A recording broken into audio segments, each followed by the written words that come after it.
Immediately, Jesus stretched out his hand and took hold of him and said to him, "You of little faith, why did you doubt, or why did you waver?" When they got into the boat, the wind stopped, and those who were in the boat worshiped him, saying, "You are certainly God's son."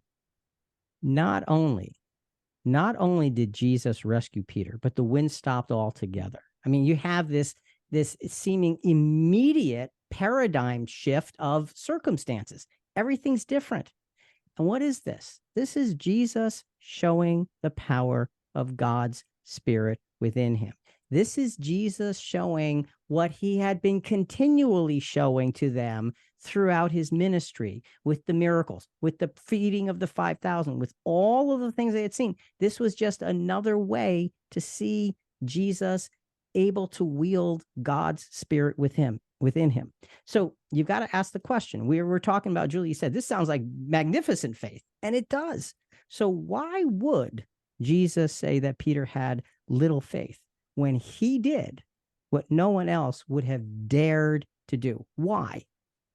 Perhaps it was because Peter's faith was strong enough to begin, but was not trusting enough to finish. Maybe it was because Peter momentarily, as you said, Rick, lost his focus on where he was called to. You know, the boat's back here, he's here, and I'm right in the middle. And it says, but seeing the wind, he became frightened. Once that happened, he began to sink, and it was downhill from there. It was downhill and down water. Down water. Okay. And you know, he's sinking. He's literally sinking. Perhaps another perhaps here is because this was not the first time that the apostles witnessed Jesus' power through God's Spirit over those very same elements of wind and water. So we want to understand that perhaps Jesus says, "Oh, ye of little faith," because there's a greater context that needs to be embraced. A previous miracle on the water is when the disciples and Jesus were in the boat.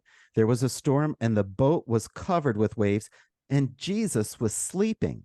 Let's pick up with Matthew 8:25 through 27. And they came to him and woke him, saying, "Save us, Lord, we are perishing." He said to them, "Why are you afraid, you men of little faith?" Then he got up and rebuked the winds and the sea, and it became perfectly calm. The men were amazed and said, "What kind of man is this, that even the winds and the sea obey him?" You notice in that account, nobody responds to, "Why are you afraid, you men of little faith?" They're like in awe. They are in awe. And so their faith has actually been stimulated. It's been stimulated to grow because they've seen something that was out of hand, and they saw how Jesus, by God's Spirit, was able to put it back in order. It's interesting that Jesus talks about men of little faith 4 different times. And each of those times, when Jesus says it, it's not an insult like, "Oh, grow up." It is, you have something. It's valuable. Let me show you how to grow it into something much larger. That's why we want to look at this and say, this is a real positive doubt on Peter's part.